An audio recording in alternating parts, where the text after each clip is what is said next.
How's everybody doing out there? This is Shafe with Schaefer TV, and I got a quick, good little video for you today.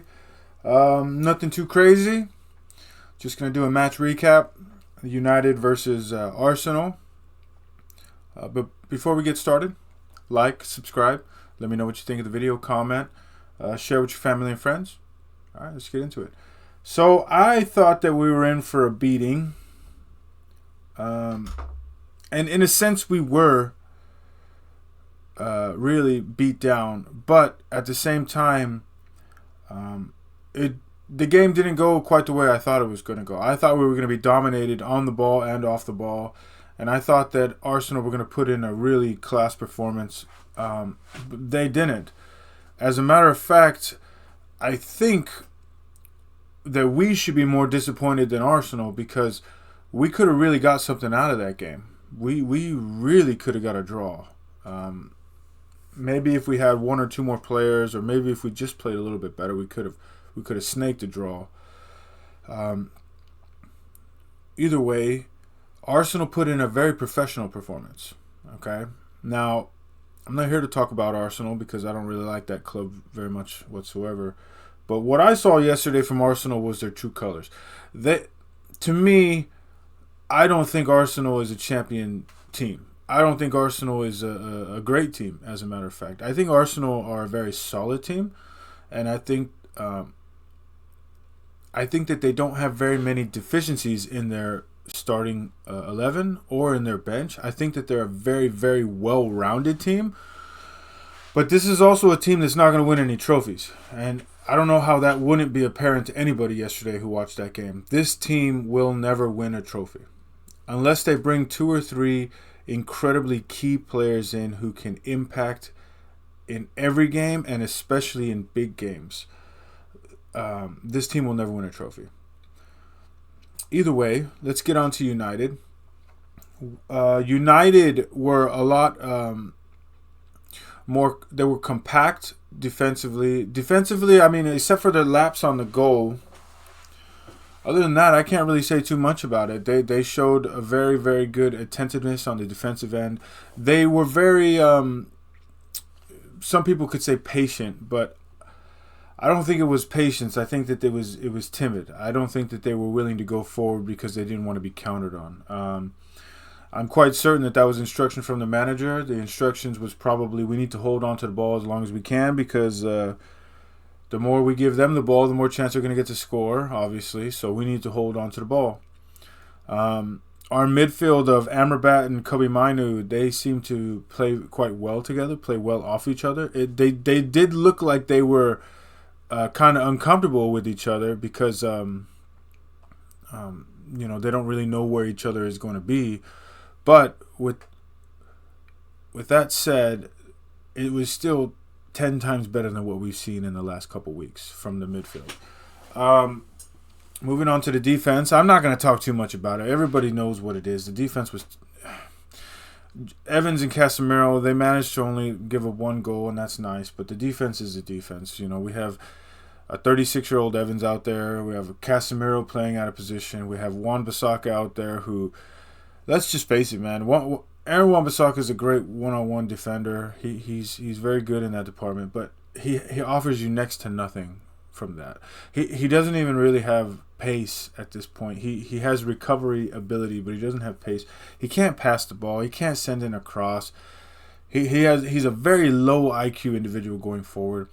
Diego Dalot, great performance from Diego Dalot. I think of this whole season, he's been the brightest.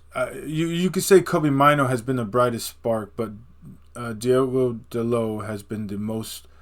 He has been the best player for United this whole season in its entirety. He is very, very consistent in his play. And even yesterday, yes, you could say that he wasn't attacking as much, but I'm quite certain that was down to the instruction. Now on to the good part of the video. We have no attack. I mean, even when Bruno is in the lineup and Rashford's in the lineup, we have no attack even then. But my God, we had no attack yesterday. we have nothing to offer on the attacking end of the field. There probably isn't even really a point for us to even go on the attacking side of the field. What's the point? We are not going to get a good shot off. We probably won't even get a shot off, if that makes sense. There's nothing. Amad Diallo, it's nice to see him hold up the ball, hold up the play. It's nice to see those qualities in a player. We haven't seen that in a right winger in a while. But other than that, Amad Diallo didn't create anything. He didn't thread any passes anywhere. He didn't play anybody in for a shot. He didn't do anything. All he did was hold up the ball, and that was it. And that was nice to see. But I'm not going to rate a player because he can hold up the ball. Højlund, he got one shot yesterday. He took it in a terrible fashion. He kicked it into the 50th row in Old Trafford. Garnacho looks dangerous on the ball, but once he approaches the box, it's all gone. All that danger turns into no danger. He constantly holds on to the ball too long. He's sending crosses. He's sending the wrong crosses at the wrong time. It's very, very. It seems to me that it's very, very, very easy to play against Garnacho. If Garnacho takes it on the left, there's about a 95% chance that he's gonna sprint to the byline and he's gonna try to send in a cross with the left foot. If Garnacho takes it to the right, there's a 95% chance that he's gonna do one or two dribbles and around the top of the box he's gonna try to send in a shot. And that's it. That's Garnacho's game. So as a defender, if he goes to his right, then okay, I got to be ready to block this ball. If Garnacho goes to the left, okay, there's going to be a cross coming in. I got to be ready to block this cross. He's one of the most predictable wingers in the game right now, and it's kind of sad because the kid has a lot of talent, but man, he still has a lot to learn. He has a lot to learn.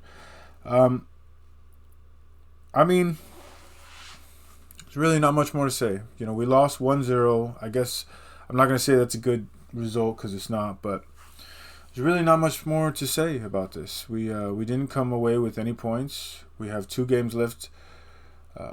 We're sitting in 8th right now. Next match is against Newcastle on Wednesday. The chances of us winning that game is probably more favorable to Newcastle, but you never know. And then we have Brighton at Brighton. So, like I've said in the videos in the past, guys, I can't really see us getting higher than 8th. And if Brighton beat us and Brighton beat Chelsea in the midweek, we'll come at 9th. Statistically speaking, we're going to have the worst season ever in Manchester United history. So I hope you guys are ready. Buckle up. I've been talking about sacking this manager for the last, 9 months. So I guess we'll see what happens. This is Shay for Schaefer TV. Thanks for watching the video. You guys have a good one. I'll see you on the next one, guys.